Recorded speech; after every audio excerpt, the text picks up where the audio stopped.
공산주의 동맹으로 이름 바꾸고 정의동맹을 그러면서 처음에는 마르크스는 안 갔다 그랬잖아요. 엥겔스 혼자 갔다고. 그걸 이제 뒤집어 놓은 거죠. 그러면서 엥겔스를 비롯해서 세 명한테 그럼 니들이 강령 짜봐 해서 엥겔스가 처음 강령을 짰던 것도 엥겔스도 습관적으로 보고 이제 배운 게 있으니까 원래 이런 조직의 강령은 이렇게 만든 거야 하면서 공산주의 원칙들을 썼지만 거기 보면 문답식으로 돼 있어요. 몇 개인가? 40몇 개인가? 1, 뭐 이런 거 있죠. 우리 혁명의 목표는 뭔가? 뭐 프롤레타리아는 누군가? 문답 이렇게 돼 있어요. 그러니까 교리 문답집으로 돼 있다고요. 그 엥겔스의 글이 47년 글이. 그런데 이 교리 문답집에서 이걸 먼저 매니페스토로 바꿔야 한다고 제안한 사람도 엥겔스였어요. 그 청년 막스에서는 마르크스가 제안한 것처럼 나오는데 지금 그렇지 않고 엥겔스가 억울할 일이고. 엥겔스가 편지를 보면 자기가 봤는데 자기도 그렇게 썼고 문답법 형식이 좋지가 않다. 비밀정치 조직이라 그렇게 할 수도 있지만 이런 식으로는 좋지 않지 않냐고. 그리고 실제로 이 방식이 막스도 그렇고 아까 말했잖아요. 오히려 바쿠니는 이런 면에서는 차라리 음모적이에요. 그러니까 비밀적이에요. 자기 동지들을 이렇게. 근데 마르크스는 물론 조직원 자체는 숨기려고 합니다. 공산주의 동맹을 퍼뜨리지 않아요. 왜냐면 영국 런던은 괜찮지만 프로이스에는 문제가 되기 때문에 당장 끌려갈 테니까. 그러니까 조직원 명단을 공개하는 바보짓은 안 해요. 그러나 강령은 완전 공개한다고 생각해요. 우리가 뭘 혁명이라고 생각하는지를 이런 거 있잖아요. 아직 대중은 미숙하니까 우린 거기까지는 모를 거니까 아직은 개량적인 요구를 해서 슬슬 단계를 높이자. 자기 머릿속에 도상훈련하는 사람들 많거든요. 혁명가들 중에. 예.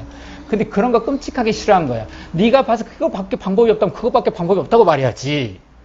아직은 이게 위험하니까 요렇게 하자 하는 식의 사고를 잘 안 하는 스타일인 것 같아요. 제가 보건대 마르크스는. 그래서 그 독일 노동자협회라고 아까 런던에 있다고 하는 거기도 보면 항상 막스가 그런 표현을 썼어요. 아까 말했지만 그 3페이지 아래서 두 번째 단락 보면 독일 노동자협회 그 런던에 있었다고 하는 그 공산주의자 동맹의 사실상 근간이 되는 거기에서 보면 사회문제 토론하고 천문학, 역사, 지리 수업하고 연극, 노래, 낭송, 어학, 필기, 댄스 교습하고 도서 배치되고 공동 주거도 하고 공동 금고도 만들고 그래서 한 200명, 어떤 기록은 300명 정도가 같이 사는 거예요, 회원이. 그래서 일요일마다 와가지고 일 9시 때 와서 같이 노는 거예요. 이렇게 춤도 추고 언어도 배우고 시사 강의도 듣고 이렇게. 그런데 막스가 이걸 하면서 너무 좋아가지고 저기서 런던에서 여기를 갖다 뭐라고 써놨냐면 아무리 작은 일이라도 공개적인 일만큼 상쾌한 일은 없다 그랬어요. 이렇게 오픈해서 하는 일이 좋다고. 그래서 근데 이제 아까 말했지만 공산주의 원칙을 썼던 엥겔스가 먼저 편지를 보냅니다. 신앙 고백식으로 쓰는 거에 대해서 한번 우리 생각 좀 해보자. 그렇게 쓰려고 했는데 공산당 선언이라고 하는 공산주의자 선언을 그런 식으로 썼는데 그러지 말고 매니페스토로 가자고. 즉 공공연하게 선언하는 걸로 가자고 했어요.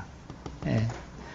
거기도 썼지만 47년 그래서 엥겔스가 뭐라고 그랬냐면 1847년에 그 운동들에서 뭐라고 말했냐면 엥겔스가 우리는 카드 다 보여주고 카드놀이 할 수 있는 사람들이라고. 마지막 문장 아시겠어요? 이게 진보 운동이 가는 거라고. 그러니까 우리 사람을 알려주진 않아요. 그럼 경찰이 잡으러 올 테니까. 그러나 우리가 어떤 방법으로 어떤 식으로 사회를 바꿀 건지 우리가 지향하는 건 뭔지는 절대 숨기지 않는다고. 우리 카드패 다 보여주고 할 수 있다고. 왜냐하면 우리 외에 더 낫게 사회를 만들 수 없으니까 보여줘도 이긴다고. 오히려 보여줄수록 이긴다는 자신감이 있는 거예요. 그러니까 이게 젊은 날의 치기가 아니라는 거예요. 형식에 대한 고민이 엄청 있었고 이전까지 운동 조직들이 쭉 해왔던 그런 문답집 형식하고는 완전히 바꾸려고 사실 형식 자체를 혁명한 것이죠. 이들이. 예. 27하고 30살이었는데 어떻게 이런 기특한 생각을 했는지 모르겠어요. 어쨌든 네, 제가 좀 나이주의가 있어요. 어떻게 그렇게 놀라울 수가. 이 나이가 먹어도 아무것도 못하는데. 자, 사쪽으로 넘어가면, 예. 근데 마르크스가 주저함 없이 아주 되게 맞장구를 뜨고 너무 좋아하죠. 왜냐면 막스도 아까 말했잖아요. 공공연하게 하는 것만큼 기분 좋은 일이 없다고. 했으니까. 엥겔스 이 제안에 바로 화답을 합니다. 그리고 이제 쓰죠.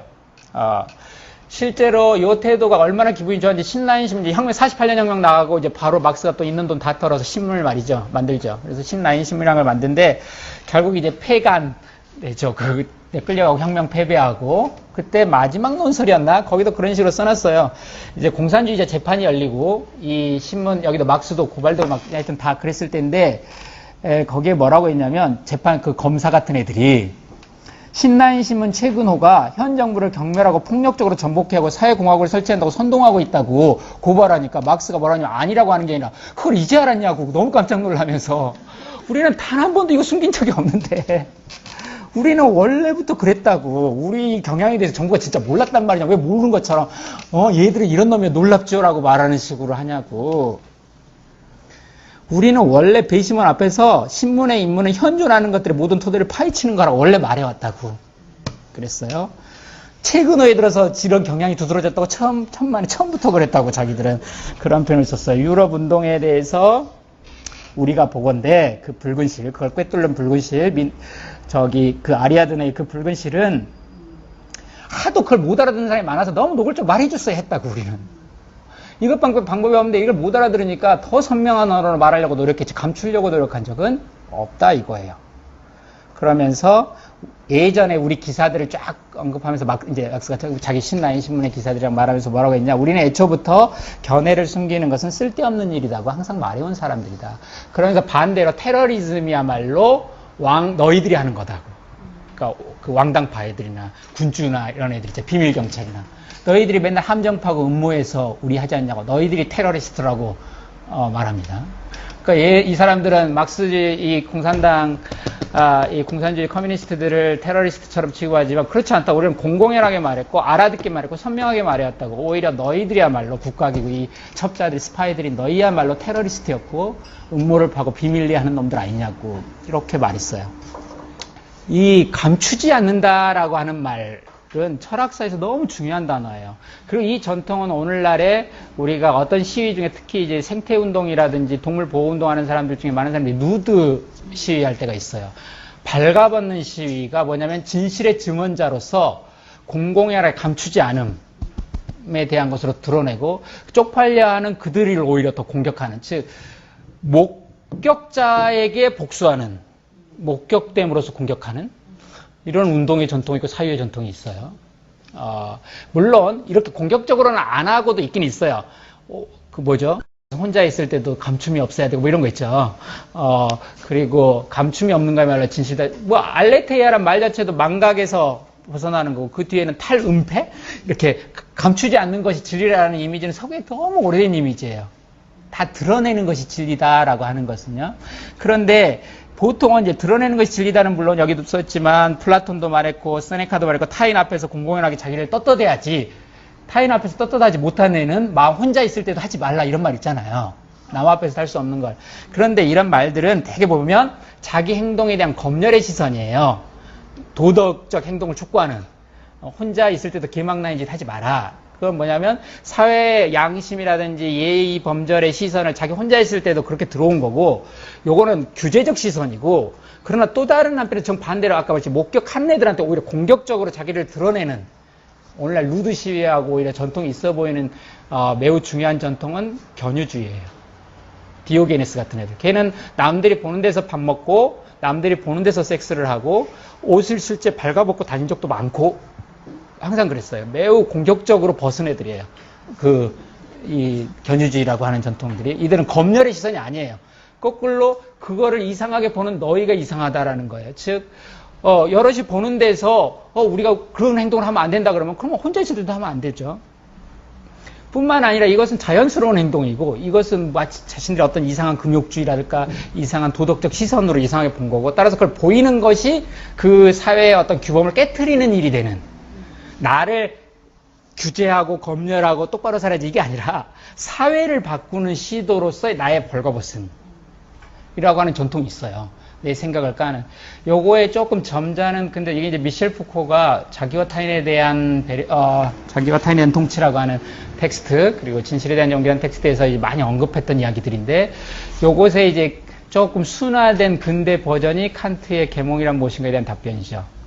계몽이라고 하는 것은 퍼블릭, 공중들 앞에서 자신의 얘기를 감히 꺼내놓는 거, 감히 알려하라 라고 하는, 즉 자기 얘기가 틀릴 수도 있지만 감히 꺼내놓을 수 있는가 없는가, 머리 좋고 나쁘고가 계몽의 특징이 아니라 용감한가 그렇지 않은가, 그 감히 그걸 따지려는 지성을 쓸 용기를 내느냐 안 내느냐가 중요하고, 이것 자체도 어쩌면 공적인 장애 자신을 선포하는 거예요. 내가 틀릴지 모르지만 한번 따져보고 싶다고. 이것이 이제 근대 계몽의 칸트가 말하는 어떤 정신과도 관계가 있죠. 이렇게 띄엄띄엄 바로 운동조직의 역사 속에서는 매우 새롭고 어떤 의미에서 전도지만 또 큰 사회의 역사, 인류의 긴 역사로 보면 우리는 띄엄띄엄 격세유전하듯이 정말로 운동은 격세유전하듯이 옵니다. 격세유전하듯이 툭툭 튀어나오는 것이 있는데 이 전통은 한편에서 19세기라는 맥락에서 보면 혹은 18세기부터 쭉 19세기 운동의 맥락에서 굉장히 놀라운 매니페스토라는 형식, 운동의 매우 새로운 형식. 그 다음부터는 이제 선언문 줄구장창 나오죠. 저도 뭐 우리 예전에 수유너머 했을 때 꼬민주의 선언이라고도 써보고 온갖 무슨 지식인 선언도 써보고 별 선언들을 다 써봤는데 그 뒤에 선언은 막 이제 인플레인데 요 커뮤니스트 선언의 첫 번째 등장은 굉장히 중요한 운동 맥락에서 너무 중요한 것이다라고. 그러나 사회 역사에서 또 보면 인류에 이렇게 중요한 전통들이 띄엄띄엄 계주를 하고 있다. 그래서 저는 견유주의야말로 공산주의에 매우 주요한 굉장히 역사가 직접 이어지지는 않는, 계보는 안 이어지지만 뜬금없이 그냥 몇 세기를 건너서 나오는 어떤 측면이 있다고 봅니다. 그 측면의 하나가 매니페스토다.